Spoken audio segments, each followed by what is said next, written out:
Bonjour tout le monde, bienvenue au podcast Au-delà des plans, le podcast de la construction. Tout d'abord, j'aimerais remercier nos commanditaires, les entreprises La Joie, qui sont agents manufacturiers en équipement de plomberie pour le côté résidentiel et commercial, Watts, ainsi que Bugatti, qui nous permet d'offrir des cadeaux à nos invités. Cette semaine, pour le deuxième épisode, on poursuit la conversation avec Denis Tremblay de TLA Architectes qui nous parle de sa retraite, de comment ils sont rentrés les actionnaires chez TLA. Donc, sur ce, bon podcast! Vous écoutez Au-delà des plans avec Bruno Rajotte.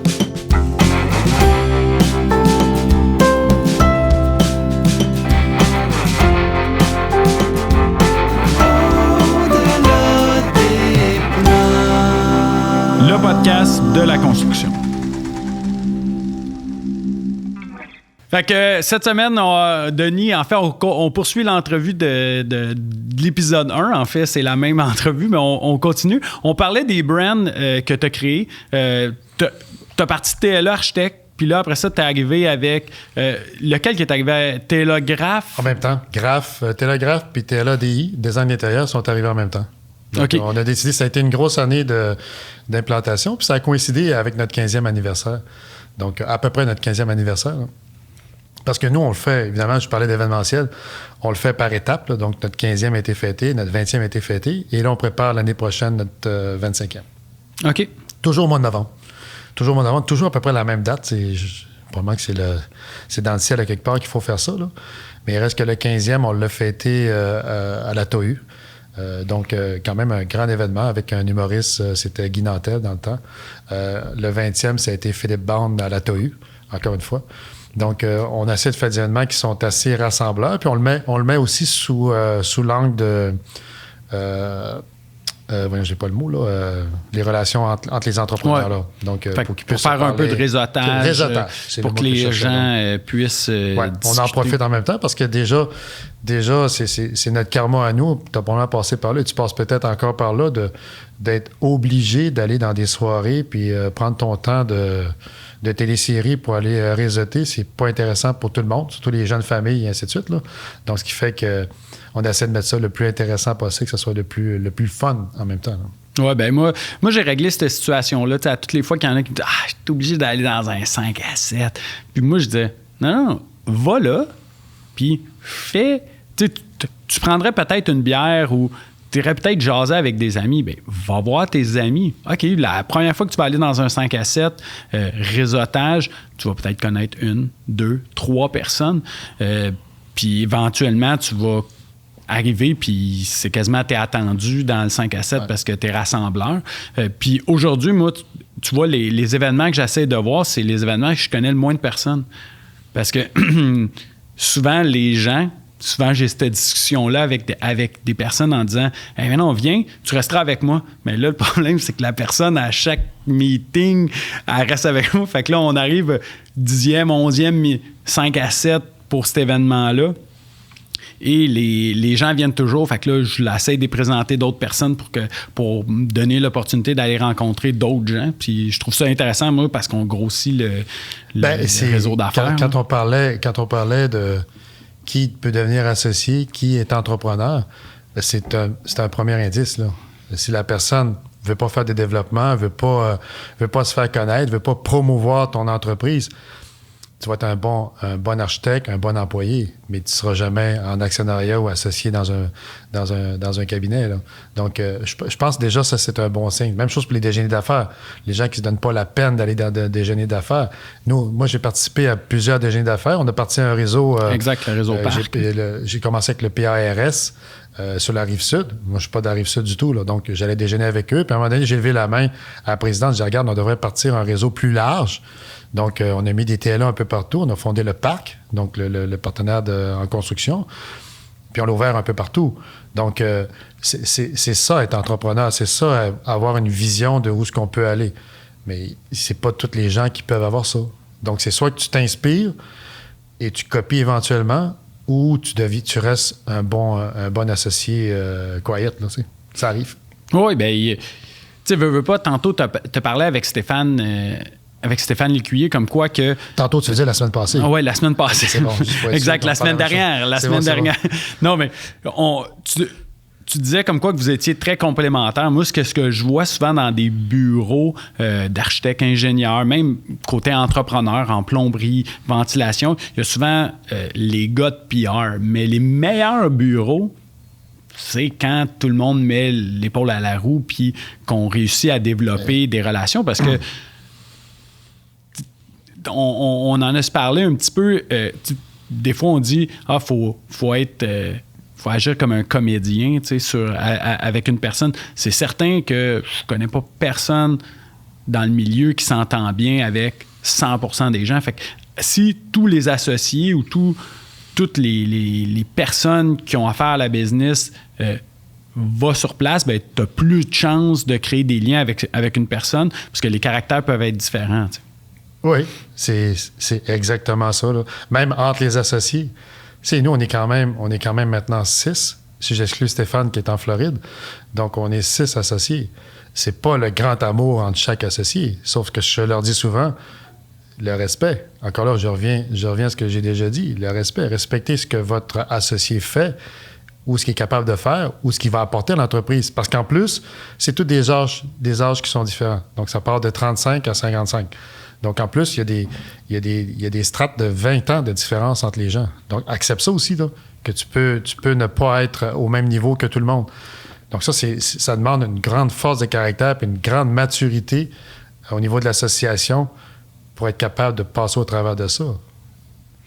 Ça, c'est un petit peu plate comme discours. Là. Non. Ben, je pense que c'est une important. Espèce de conseil, disons. Là, oui, c'est important.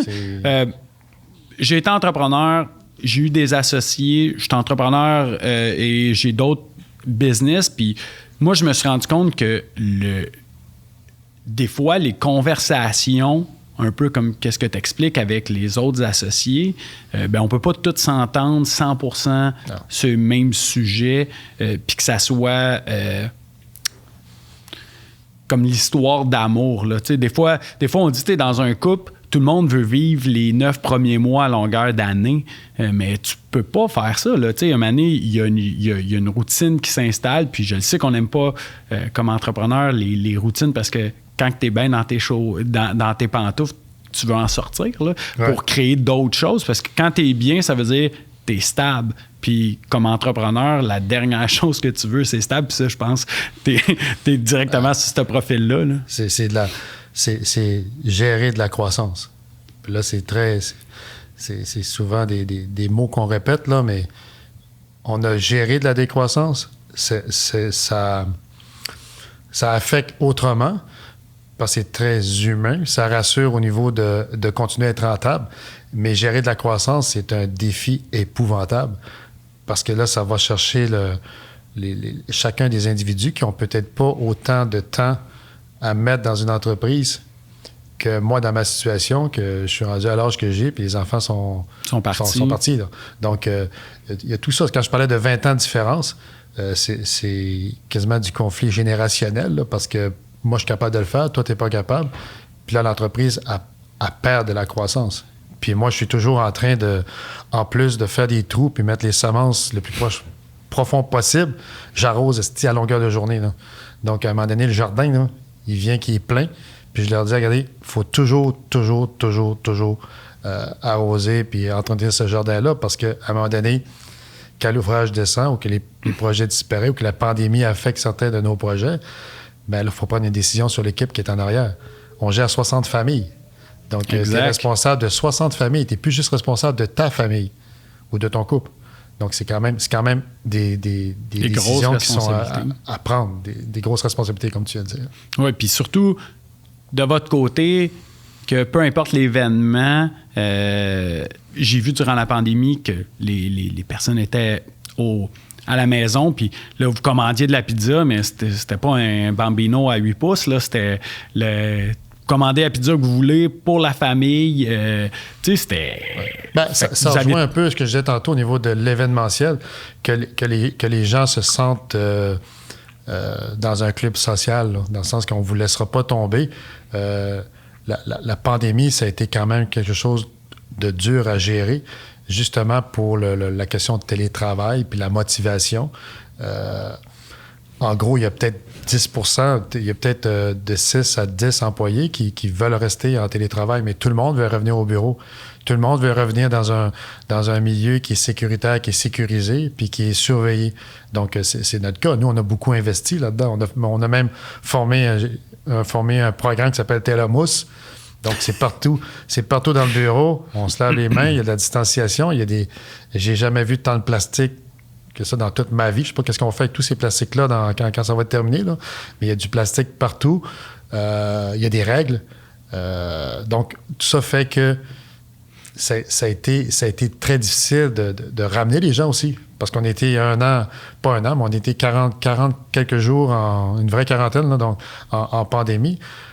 Après ça, quand on est revenu en 2021, ça a été non, vous revenez pas là. Le gouvernement ne permet pas de revenir. Donc, nous, on a fait graduellement des retours. On a encouragé, on a fait des vendredis parce qu'on est dans une année de conviction. Nous, à chaque année, depuis 2010, moi, je donne des thématiques. On part une thématique durant l'année, que ce soit de la communication, de la fission. J'ai même eu de la fission, ça a fait cassiner beaucoup de gens. Mais comme cette année, c'était une année de conviction. Donc, on croit en vous, on croit que ça va s'arrêter, on croit que ça va aller mieux. Donc, tout ça fait que on fait nos vendredis conviction. On est rendu à 7e vendredi conviction. Quand on paye la pizza, vendredi dernier, on avait encore des pâtes au bureau. Donc, on encourage le local aussi. On encourage les commerces qui sont locaux autour de nous. Donc, on fait livrer des pâtes pour tout le monde, du vino, ainsi de suite. On essaie de montrer aux gens, surtout les vendredis, pour les avoir au bureau, parce que combiner le vendredi avec la grande fin de semaine, ça, c'est un murder un peu, là. Donc, on a réussi de passer de 50% à 90% en l'espace de janvier à juin. Pour le dire en juin, essayer de revenir au travail. Je sais que le télétravail, c'est ce que le gouvernement oblige, sauf que le gouvernement, ce qu'il a marqué dans sa notice, c'est si c'est jugé essentiel par l'entreprise, ramenez vos gens. Donc, nous, on a jugé que c'était essentiel. C'est essentiel que les gens reviennent, qu'ils travaillent ensemble, protégés, on est masqués. Donc, tout ça fait que on n'a jamais eu de cas au bureau. Les gens, on est rendu, on fait même un vaccin à un thermomètre vaccin à chaque vendredi. On est rendu, je pense, à 67%, 68% cette semaine. Donc, on montre qu'on est proactif puis on sécurise nos gens, nos locaux et nos gens. Mais ça doit être très valorisant de voir, Denis, que les gens voulaient revenir au bureau pour tout. Tu sais, veux pas. On investit dans un club social en se disant c'est tout le monde le fait. Il y a beaucoup d'entreprises club social, sauf que vous autres, ça fait partie de votre ADN. Là. Ouais. Les gens, j'ai déjà vu Hockey Cosum. Vous faisiez des parties de Hockey Cosum contre d'autres. On avait une ligue, on a fondé une ligue. Ouais. Vous avez fondé une ligue à plusieurs équipes, dont quasiment tout le... Ben, je peux pas dire tout le bureau, mais une grosse partie du bureau participait. Ouais. Puis les gens, t'aimes pas le hockey cosum, on crée le baseball. T'aimes pas le baseball, OK, on crée la course. T'aimes pas la course, avez-vous fait du yoga? Pas encore. Mais je m'en viens là avec les muscles. Oui, c'est ça. Là, tu n'auras pas le choix d'aller là. Je vais aller vers le yoga. C'est ton projet de l'an prochain. C'est là-dessus. Ouais. Mais quand j'atteins le 1000 jours. Comment? Quand je vais fêter mon 1000 jours, 1000 jours, je vais faire ça. On met l'alarme là-dessus. Mais yoga. Ça doit être quand même génial. Ça doit être super valorisant de voir que tu as créé cet esprit de famille-là, que il y a présentement, le problème qu'il y a, c'est que les gens ne veulent pas revenir au bureau. Oui. Tu sais, que tu n'aies pas à gérer ça, premièrement, énormément de temps sauvé, mais l'autre chose, c'est que tu te dis, l'esprit de famille que je voulais au day one, que j'avais dans ma tête, est de retour là. C'est génial, là. Ouais. Ben, il faut. Encore là, c'est de l'ADN, c'est de la couleur, appelle ça comme tu veux, là, mais il faut que tu arrives à créer ça dans les entreprises. C'est dans un budget d'opération. C'est 5% de ton budget d'opération, de mettre de l'argent de côté pour ton monde.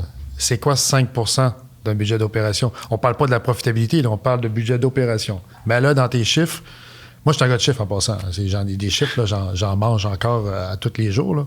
Donc, je viens de me défaire après 23 ans, je me suis défait de la facturation. Donc, je fais juste de la supervision de facturation. Okay. Mais c'est moi qui faisais la facturation. C'est donc, toi qui punchais? Oui. C'est moi qui faisais le tour avec une adjointe. Là, on faisait le tour, là, mais le montage de la facturation puis les objectifs. Parce que faire de la facturation dans un bureau comme le nôtre, c'est aussi de la gestion de projet. Parce qu'on n'est pas un bureau, nous, d'honoraires. On fait encore beaucoup de public, mais on n'est pas un bureau qui fait des contrats de 1 million, 2 millions d'honoraires de la shot, là. Nous, c'est plusieurs contrats. On gère à peu près 250 à 300 projets par année. Sur 235 jours ouvrables, on s'entend que ça fait du facturable à faire à chaque mois, là. Donc, c'est pour ça, c'est une gestion très, très serrée de s'assurer que chaque projet est facturé au bon montant et à l'avancement qu'on devrait être rendu. En vérifiant toutes les susceptibilités de nos clients qui ne sont pas satisfaits, je vais t'en facturer un petit peu moins. Il n'y a pas un ordinateur qui fait ça. Puis mes associés ont ce défi-là d'ici quelques jours là, à trouver une formule pour que quelqu'un puisse gérer cet élément-là. Là. Non, puis c'est... Tu veux pas, ça touche le cash flow direct de la business. Là. Puis... Ça a pris 20... Encore une fois, ça a pris peut-être 22 ans, 20 ans. 21, 22 ans de plus avoir besoin de marge pour fonctionner. Donc, tu n'as plus besoin de la banque. Autrement que les dettes que tu peux avoir, même les dettes sont quand même... Après toutes ces années-là, le bureau, il est sain, mais il reste que ça fait facilement 2 à 3 ans qu'on n'est plus dans une marge de crédit. Là. Donc, ce qui fait que le cash flow est arrivé. C'est le nerf de toutes les entreprises d'avoir un cash flow pour être capable d'être fonctionnel. Donc, ça nous donne un peu plus de on est plus tranquille, on dort mieux. Oui, dort mieux, mais aussi, c'est... Tu sais, tantôt, tu parles comme quoi que là, les nouveaux associés doivent arriver avec des solutions, doivent arriver avec des principes, mais c'est quelque chose qui est à continuel dedans, puis c'est quelque chose qui doit porter une attention particulière parce que là, tu l'as fait pendant 20 quelques années. Si eux autres commencent, tu sais, en 2-3 ans, ils font moins bien la job, ça peut être fatal. Là. C'est ce que je dis souvent, c'est qu'il faut que tu sois hands-on dans l'entreprise. Donc, il faut que l'entreprise, moi je dis souvent c'est mon bébé, même s'il est rendu à 24 ans, c'est quand même mon bébé. Donc, à un moment donné, il va falloir que les associés, les actionnaires d'une entreprise comme la nôtre, ils vont s'approprier ça. Est-ce qu'ils attendent que le père s'en va en voyage à quelque part, là, mais il reste que il faut que tu sois hands-on dans l'entreprise. Donc, surtout quand ça fait... C'est pas des associés qui sont arrivés depuis 4-5 ans. C'est qui ont grandi avec l'entreprise. Donc, ils ont vécu toutes les difficultés puis tous les succès de l'entreprise. Donc, à un moment donné... Mais je vois que ça commence. Ça commence à... C'est le temps de le faire. Puis on voit que ça commence à rentrer. Là. OK. Tantôt, tu as parlé, tu as dit Stéphane Lécuyer. Moi, je ne l'ai jamais connu, Stéphane. C'est expatrié en Floride. Famille. La question que j'ai pour toi, parce que vous avez votre bureau d'architecte là-bas, comment que ça fonctionne là-bas? Stéphane a pris... Stéphane, c'est un gars de caractère aussi. Là. Donc, lui, il a dit, regarde, on y croit. On était approché par un bureau d'ingénierie de Montréal à ouvrir dans le temps, en 2010, 2011. Aux États-Unis, tu as le droit d'être ingénieur-architecte dans le même bureau. Ici, c'est récent, là, ça fait peut-être 2-3 ans, là, le Code des professions le permet. Là. Mais là-bas, on avait la chance de faire ça. Donc, quand un client rentrait chez IDEA, en Floride, il y avait tous les services. Là. Donc, architecte, ingénieur à la même place, facile de se coordonner, plus facile de travailler ensemble. Donc, on est parti comme ça. On est tombé dans on est tombé dans la récession des États-Unis. Donc, le timing était bon pour partir. Là. L'ouvrage devait... il n'y avait pas d'ouvrage. Donc, on était au 9e étage, puis on voyait tomber les tower cranes là, un peu partout, là, comme de quoi que les projets arrêtaient partout. Donc, ça donnait un temps d'implantation, pas très payant, mais un temps d'implantation, de connaître beaucoup de promoteurs sud-américains, beaucoup de promoteurs canadiens. La Floride est très cosmopolite. Là. C'est pas comme travailler avec des promoteurs de Boston ou de New York là, qui se demandent comment on fait pour penser en français. Là. Donc, à ce moment-là, en Floride, ça a très bien été. Stéphane est un gars assez pas assez. Il est très convivial, donc les clients l'aiment beaucoup. Ce qui fait qu'il a été capable de s'implanter. Puis je dirais qu'après 10 ans, ça fait peut-être 2 années là, qu'on voit que c'est une belle croissance, puis ça continue. Nous, on a fait des changements administratifs récemment, là, en début d'année, l'année passée. Donc, moi, je me suis retiré d'IDEA. Stéphane s'est retiré de TLA. Donc, on a renforcé nos positions autrement, en donnant l'importance plus à nos actionnaires ici au Canada. Moi, le seul lien que j'ai IDEA, c'est qu'IDEA, ça reste un lien affectif, c'est sûr, par mon cofondateur de Tremblay-Lécuyer Architectes ou TLA. Puis on peut se sous-contracter de l'ouvrage parce qu'il y a besoin de design intérieur, il y a besoin de graphisme. On a ça au Canada. Puis l'autre lien que j'ai, c'est mon garçon est là. OK. Donc, Nicolas, mon garçon de 29 ans, il travaille pour Stéphane. Donc, il est chargé de projet là-bas. Puis, il est maintenant aussi dans l'actionnariat du bureau. Oh wow, donc, tu dois ça être a fier permis de de ça. bien le positionner. Nicolas vit aussi en Floride. Donc, génial, à ce niveau-là, c'est les liens. Mais c'est comme on arrive à un moment donné dans la vie que faut lâcher prise, là. Donc, à un moment donné, quand tu commences à compter tes jours en maladie mentale, là, ça veut dire qu'il faut que tu prennes des décisions, que c'est pas le lendemain que tu fais ça, là, donc tu le fais d'avance. Comme la planification de TLA se fait sur 10 ans, puis c'est ce que je suggère à beaucoup de bureaux à qui je parle souvent, de ne pas finir comme un bureau d'architecte que tu es rendu à 72 ans, tu travailles encore, puis tu n'as pas pensé à ta relève parce que tu as épuisé du staff à chaque année. Donc, les bureaux qui commencent des profils de rétention d'employés clés, faites-le maintenant. De toute façon, ces architectes-là, s'ils sont bons, ils vont s'ouvrir un bureau ailleurs. Donc, ils vont te diluer l'ouvrage, puis ils vont faire... Tu vas moins grossir. Donc, nous autres, on a pris la décision de faire ce move-là. Justement, la première raison, c'était ça. C'était d'avoir une pérennité à l'entreprise. Puis là, fait que t'as ouvert, t'as dit, OK, on commence. C'était qui le premier associé? Parce qu'il y avait toi, Stéphane. Oui, nous, on a dit, c'était le temps des grosses batches. C'est que, en 2012, ça a été notre 15e et l'annonce de 5 nouveaux associés. Mario, David, Jean-François, Patrick et Benoît. OK. Avec des rôles quand même assez précis parce que Mario, on venait d'acheter son bureau on a fait une acquisition en 2006, 2007, 2008, donc à Saint-Eustache. Mario, c'est un ami d'université. Moi, le jour 1 de l'université, en 83, le premier bonjour que j'ai dit à une personne à l'université, c'est Mario Lacombe. Donc, on était 4 ans ensemble. Il faisait mes devoirs. Puis, j'avais bien formé. Le pire, c'est que je le crois. C'est vrai. Donc, Mario a été un compagnon d'université pendant 4 ans. Et par la force des choses, on s'est comme suivi un peu toujours en parallèle, qui fait que lui, il n'aimait pas le côté administratif, côté facturation. Lui, Mario, c'est un entrepreneur né aussi, même entrepreneur de construction. Ce qui fait qu'il a été responsable du bureau de Saint-Eustache à partir de l'acquisition, jusqu'au déménagement récent là, de 3 ans ici à Mirabel. Donc, ce qui fait que Mario, on fait justement le 15e anniversaire de TLA Mirabel l'année prochaine. Donc, en même temps que celui de l'architecte. Donc, il y a Mario qui fait ça. Benoît avait été identifié pour s'occuper du bureau de Montréal, qui a survécu pendant à peu près 6 années, avant la récession de 2014. Là. OK. Donc, je parle du bureau, pas de Benoît. Non. Benoît est encore là.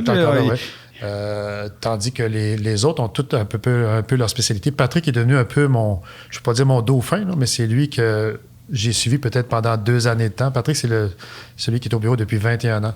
Donc, lui, on a été 2 ans ensemble que j'ai suivi pour le scolaire. Donc, Patrick, aujourd'hui, ne fait que du scolaire avec Benoît. Donc, Benoît puis Patrick, scolaire, parce que le scolaire, comme vous voyez dans tous les réseaux, ça explose. Là. Nous, on a des écoles secondaires, on a des écoles primaires.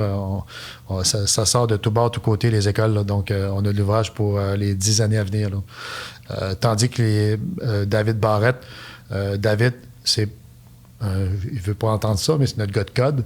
Donc, tout ce qui est code, réglementation. Et c'est un chargé de projet qui a aussi ses clients puis qui s'occupe de projets. Jean-François avait commencé plus au niveau du résidentiel. On a fait des maisons quand même assez longtemps. Là, on commence à laisser un peu les maisons de côté pour aller vers les édifices un peu plus en hauteur. Les plex et les édifices en hauteur. Les multis. Donc, c'est un petit peu ça, les profils des gens. On est une grosse équipe, mais c'est un paquet de petites équipes.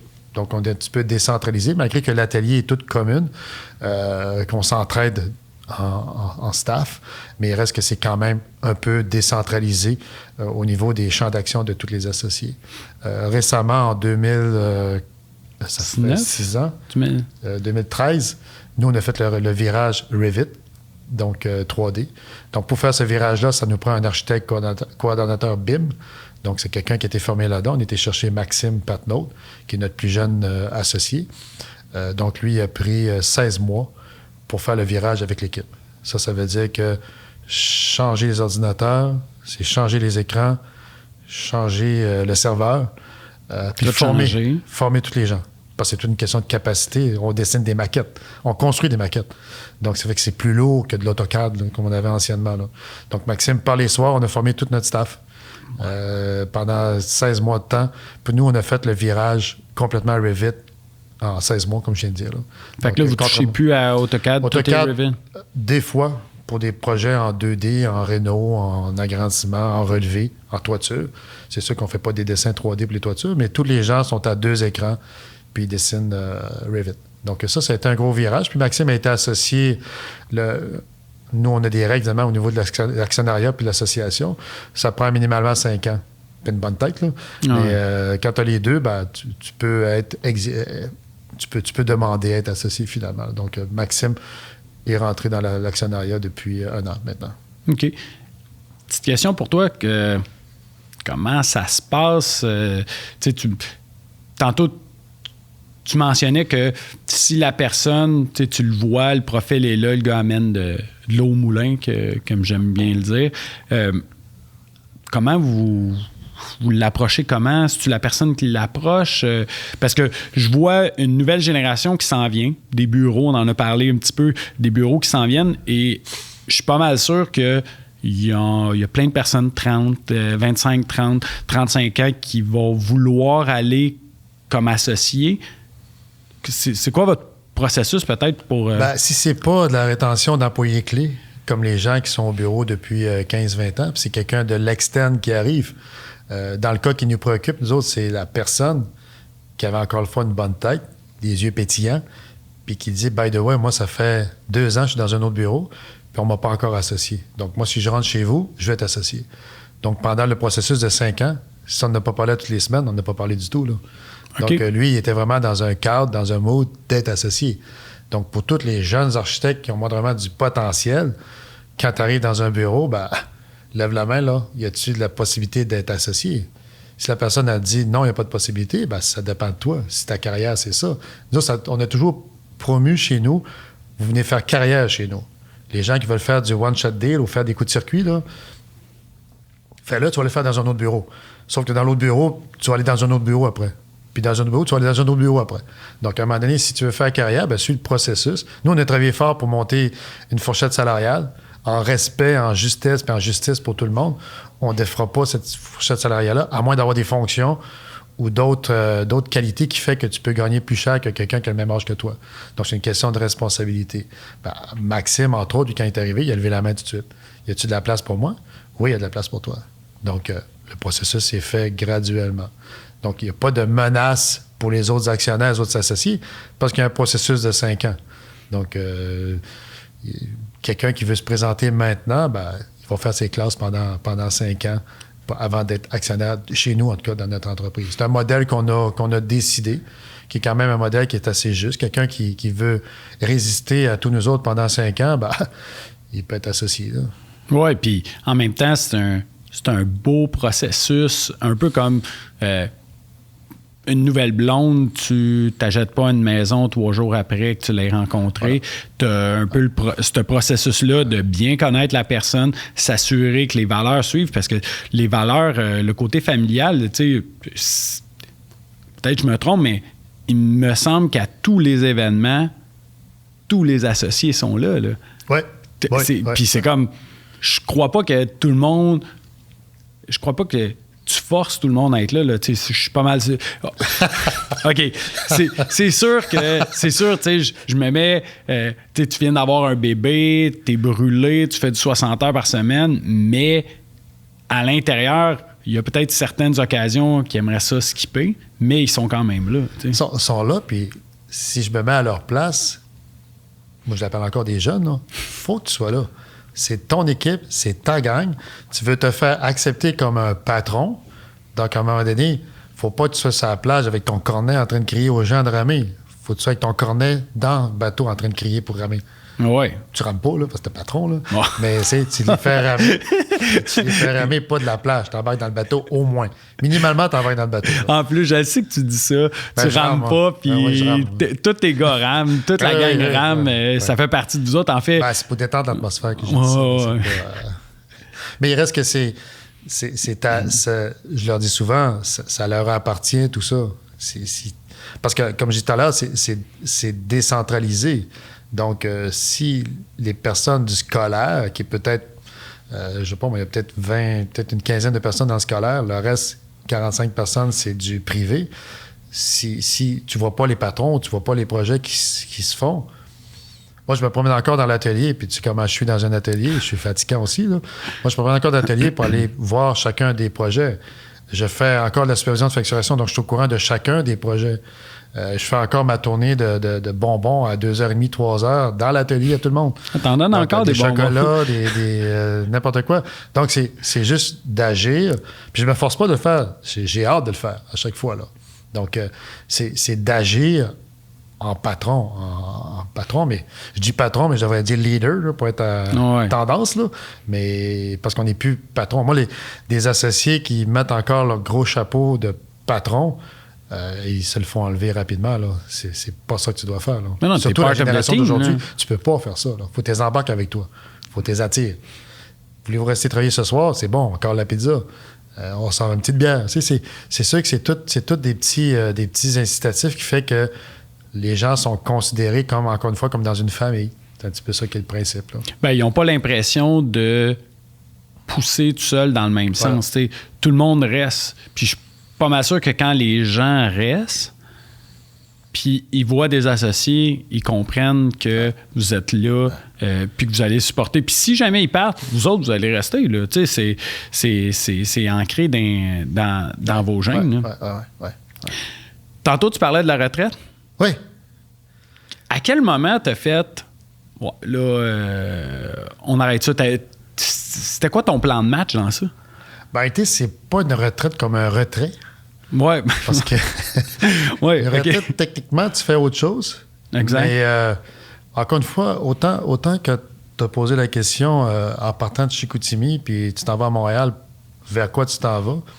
Je suis encore dans le même processus vers quoi je m'en vais pour un retrait ou une retraite, ou faire autre chose. C'est sûr que c'est rendu à l'âge que je suis rendu. Je vais avoir 61 ans quand je vais faire le retrait.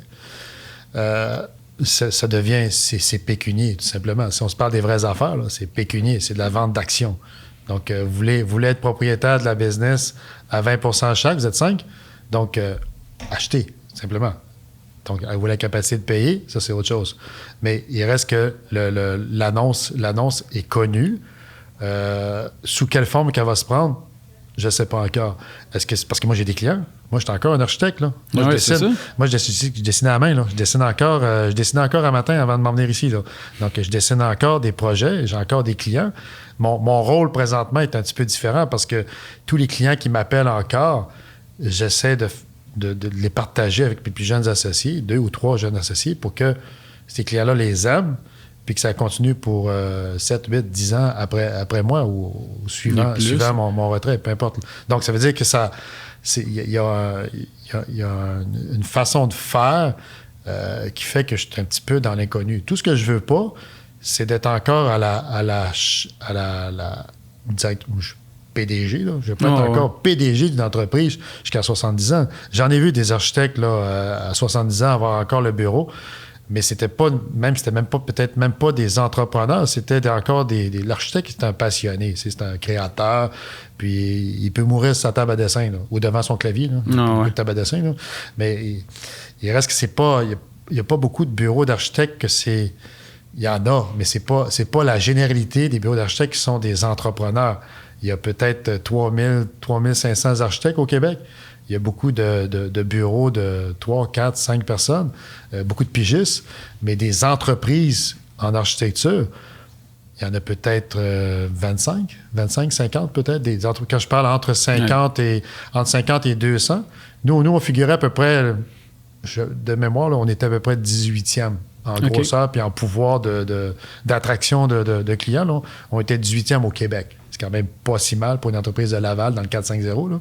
Donc, il reste que c'est ça un petit peu qui est le défi des bureaux, c'est que ça devienne des entrepreneurs. Mais encore une fois, l'architecte n'a pas besoin d'être entrepreneur.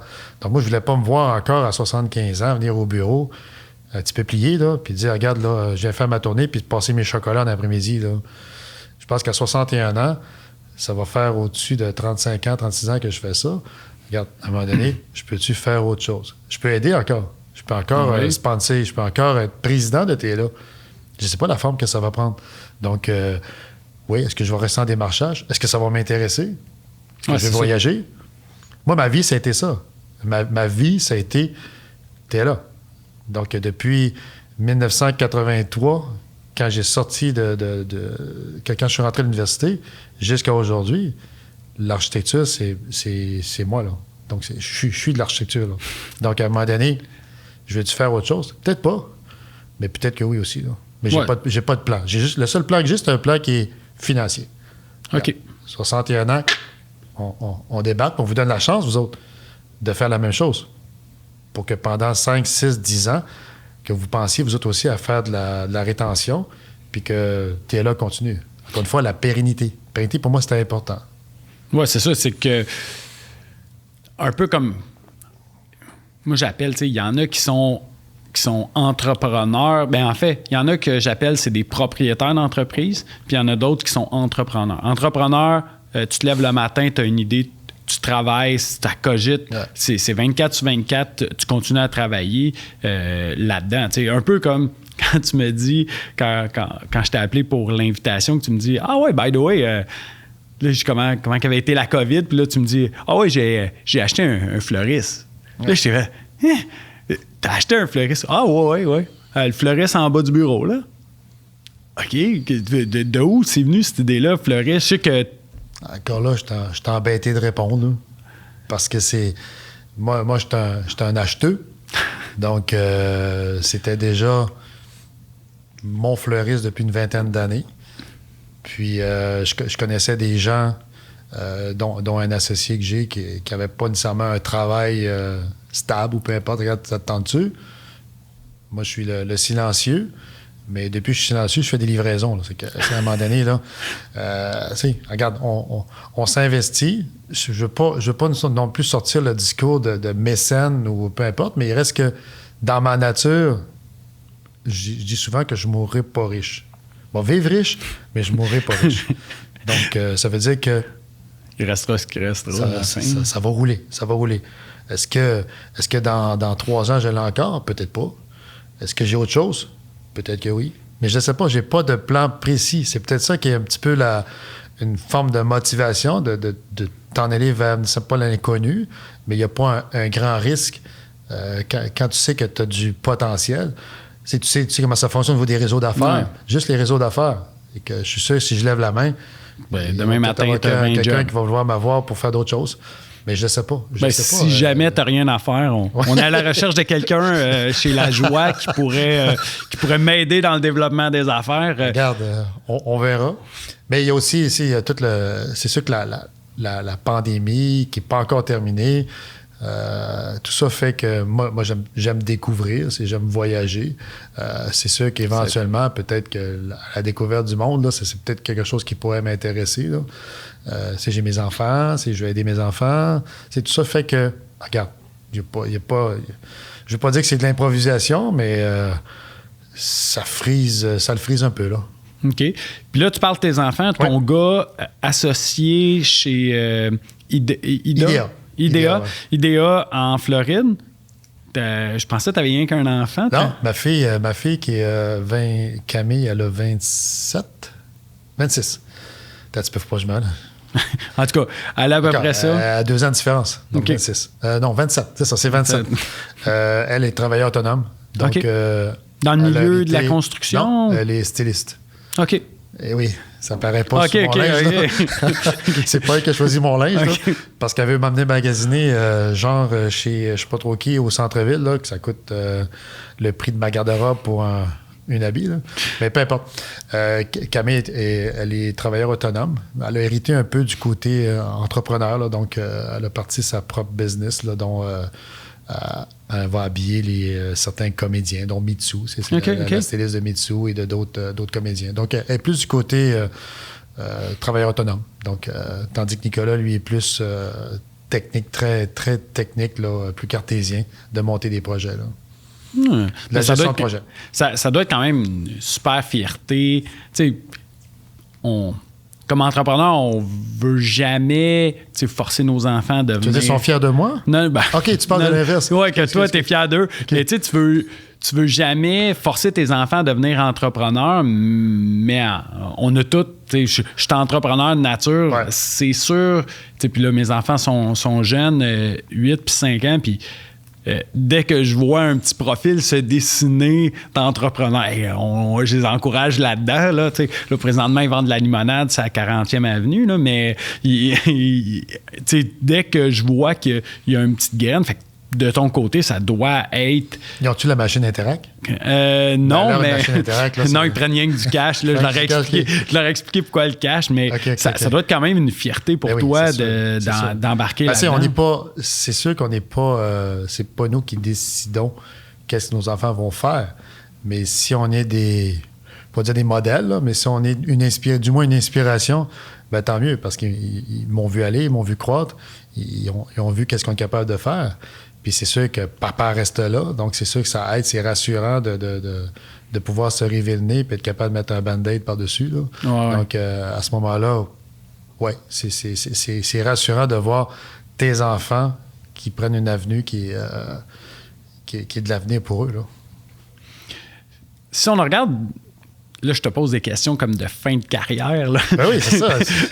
Mais, ouais, non, pas loser. Non, c'est fin de carrière. C'est has-been aussi. Ouais. L'idée, y a-tu des choses que, si c'était à refaire, tu ferais différemment? Pas vraiment. Non, parce que toutes les décisions qui ont été prises, ça a suivi une certaine évolution. Puis moi, ma méthode, c'est celle du step-by-step, le petit pas, là. Pas le dinosaure, là, les petits pas. Ouais. Moi, je suis pas le genre à dire, regarde, on y va, puis on recule. Donc, ça a tout été comme, je veux dire, réfléchi, calculé, ce qui fait que... Puis j'essaie de passer ce message-là aussi à mes associés, mes actionnaires. On est libre de prendre les décisions qu'on veut bien prendre au rythme qu'on est capable de les faire. Donc, à un moment donné... Ça donne quoi de foncer puis de se river le nez. Tandis que dans mon cas à moi, avec l'équipe que j'ai eue, avec les associés que j'ai eus, ou que j'ai encore, c'est-à-dire, ça a tout été step by step. Donc, j'ai pas besoin de reculer sur rien présentement parce que je considère que l'accomplissement est quand même là. Mais avoir à recommencer des choses, prendre des décisions, nullement. J'ai pas dans ma tête quelque chose qui ferait que j'aurais dû faire ça, non. Effectivement, le parcours, pour moi, était le parcours dessiné déjà de ce que je devais faire. C'est pour ça que je ne sais pas exactement qu'est-ce qui s'en vient dans les 1300 quelques jours qui viennent, parce que je suis encore dedans. Ouais, t'es dedans, puis... Je suis dedans, je suis pas... je m'en vais pas au chalet, là, une fois par semaine, travailler en télétravail, là. Tu sais, je suis dans l'entreprise. Donc, c'est plutôt le contraire, c'est plutôt la séparation qui serait dure d'arrêter du jour au lendemain. Ouais, à moins d'une maladie ou peu importe, là. Mais la décision n'est pas vraiment prise. Puis les décisions qui ont été prises, moi, je considère, ça fait peut-être un petit peu, pas nécessairement prétentieux, là, mais c'est les bonnes décisions qui ont été prises. Si j'aurais pas fait un autre choix comme on est là, parce que je suis content de ce qu'on a aujourd'hui. Bien, c'est certain qu'avec le processus, on peut l'appeler comme ça, de t'avances, t'analyses un peu la situation, tu l'ajustes au fur et à mesure. Puis, tu sais, ayant pas de plan que du point A au point B initialement, puis dire c'est ça le trajet, on sait qu'on veut se rendre au point A, B, on part, on ajuste, on part, on ajuste, on part, on ajuste. Bien, veut pas, faut que tu dessines un peu le trajet qui fait que... Ouais. Ben, c'est comme je prends l'expression d'un de nos conseillers qu'on avait quand on est parti. Tu peux avoir l'image la plus floue, inimaginable, le dessin le plus grotesque, mais ça te prend un cadre autour. Simplement. Si tu as un cadre qui est autour de cette image-là, regarde, elle va être exposée à quelque part là. Mais si tu es brouillon dans tout ce que tu fais, tu sais pas ce que tu t'en vas là. Donc le cadre précis doit être là. C'est pour ça que l'équilibre entre les deux cerveaux, là, c'est un cerveau qui est plus développé que l'autre. Là. Je parle pour nous, pas pour vous autres, là, mais pour nous, les architectes. Pour les architectes, là, c'est le monde normal. Là. Exact. Mais quand tu as un équilibre entre les deux, ben ça réussit. Je considère que ça réussit mieux. Ou sinon, si tu n'as pas cet équilibre-là, nous, on a la chance d'être plusieurs associés. Donc, il y a de la complémentarité qui se fait à l'intérieur d'une équipe. Comme je l'étais avec Stéphane Lécuyer, quand on a parti Tremblay Lécuyer Architecte, on était complémentaires. Il n'aimait pas faire des choses, puis moi, j'étais pas capable de faire les siennes. Donc, ça fait deux choses complètement différentes, ce qui fait que ça a été un succès dès le départ. Là. OK. Souvent, comme entrepreneur, ça, c'est quelque chose que j'ai eu à un genre de petit combat intérieur, la fameuse équilibre travail-famille. Comment ça s'est passé de ton bord? C'est probablement le plus gros défi quand la madame elle comprend pas dans quelle perspective qu'on fait ça. Là. Parce que c'est ça, vivre avec un entrepreneur ou vivre avec quelqu'un qui n'est pas nécessairement toujours à la maison. Moi, je l'ai déjà dit, j'étais dans les plus gros pics, j'étais au bureau de 9 à 5. De 5 à 6, je me faisais un devoir d'aller à la maison souper.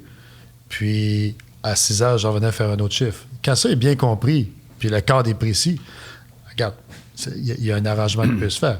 Mais je vois certaines choses, pas nécessairement dans mon équipe, mais j'entends et je vois d'autres choses que c'est concilier travail-famille, c'est pas évident pour tout le monde. Mais quand ton conjoint ou ta conjointe comprend qu'est-ce que tu fais, puis si tu vis dans un château, à un moment donné, il faut que tu comprennes que tu peux pas tout avoir. Donc, c'est un sacrifice qu'il faut faire. Puis ce sacrifice-là, il se fait dans une période de temps qui est la stabilité au niveau des enfants. Ce qui fait que quand tes enfants atteignent des âges comme 27, 28, 29 ans, ça se place bien. Moi, j'étais chanceux. J'avais une épouse qui comprenait ce principe-là. Donc, ça a bien fonctionné parce que c'était accepté comme ça. Mais c'est sûr que je vois des gens qui sont des bons employés. Du jour au lendemain, il y a une association, puis il y a une vie de famille au travers de tout ça. C'est plus difficile à gérer. Là. Mais ça, c'est le karma de plusieurs personnes. Là. Exact. Être concilié juste le couple. Si on oublie la famille, juste le couple aussi, c'est autre chose. Hein. Oui, bien, juste de concilier ta passion pour ton travail avec un peu la famille. Puis, tu sais, moi, je l'ai vécu, ce combat-là, c'était un combat, puis c'est encore un combat continuel. C'est certain que je mets tout le temps la passion avant tout, parce que quand tu fais bien la passion, tu sais, veux pas, ça... c'est plus facile à régler, mais ce combat-là, puis je le vois surtout avec la nouvelle génération d'employés. Ouais. Je le vois du côté employé, mais je le vois aussi du côté entrepreneur. Il y a des nouvelles entreprises qui se créent. Puis je le vois là, que ce combat-là, il est ancré dans eux. Là. Puis en plus, toi, tu fais de la TV maintenant. Exact. Je fais du YouTube, tu vas être sollicité là, par ton fan club qui t'attend dehors. Là, c'est épouvantable. Là. Je sais pas comment tu fais vivre ça. Ouais, ça devrait bien aller de ce côté-là.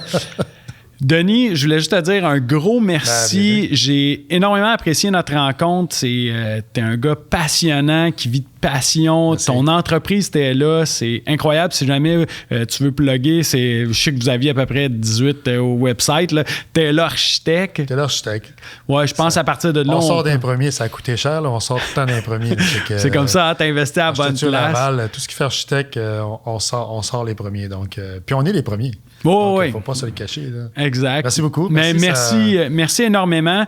J'aimerais remercier aussi La Joie qui est agent manufacturier en équipement de plomberie résidentiel, commercial, qui nous permet de faire le podcast. Watts, qui a fourni les gobelets, mais qui fournit aussi des drains et toutes les choses d'un bâtiment. Ça, c'est pour les ingénieurs. Et il y a Bugatti qui, je vais t'offrir ça, Bugatti qui est un de nos commanditaires qui nous permet d'offrir des cadeaux. Je sais que tu disais, c'est quand on se parlait off mic, que c'était des sacoches, mais il faut aussi plein de beaux sacs en cuir pour très stylisés. Pas fait par des ingénieurs, mais des architectes, designers. Fait que, un gros merci aussi à Bugatti. Merci, Nicole, Studio SF. Un gros merci de nous accueillir. C'est super bien organisé. Pour ceux qui veulent faire des podcasts, c'est la place. Donc, merci beaucoup, Denis. Puis, évidemment... Bucket list. Ouais, tu m'avais dit que tu voulais le faire bucket list. Fait que moi aussi, ça faisait partie de mon bucket list de faire ça. J'ai failli mourir dans un 4 roues. Là. Ça, c'est mon deuxième bucket list. Ouais. En espérant que t'en aies pas d'autres comme ça. Fait que un gros merci. Merci de la joie. Merci à tout le monde. Ouais, puis on se voit la semaine prochaine avec les autres épisodes. Merci.